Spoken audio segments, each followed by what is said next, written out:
Hi everyone.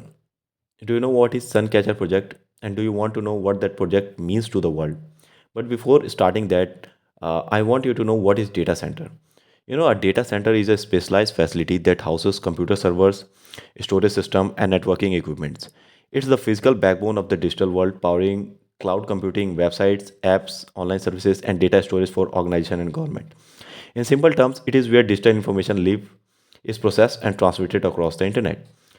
तो data centres जो है वो इतने कॉस्टली क्यों है? It is costly because they are expensive to build and maintain due to several reasons.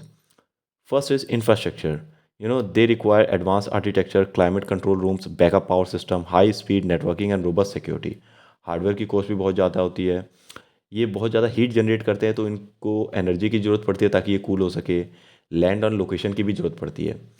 अब एक रिपोर्ट आई थी कि कितना एनर्जी जो है ये डेटा सेंटर कंज्यूम करते हैं, तो उस रिपोर्ट में ये दिखाया गया कि globally they consume about 1 to 1.5% of total electricity generated in the world.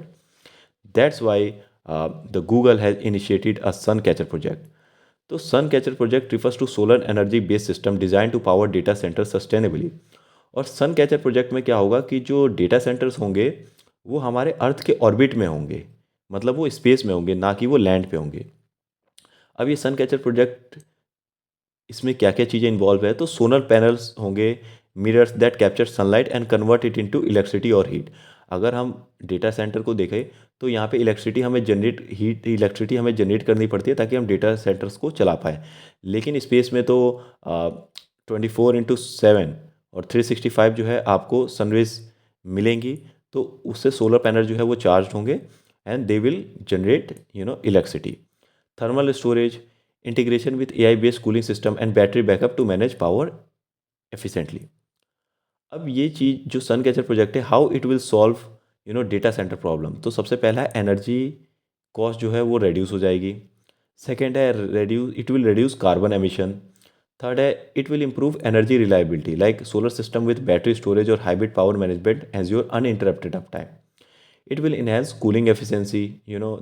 This significantly reduce cooling energy consumption, which normally takes 30 to 40% of total data center power. And it will support remote or off-grid data center. So solar-based system allow data center to be built in remote or rural areas, reducing land and infrastructure cost.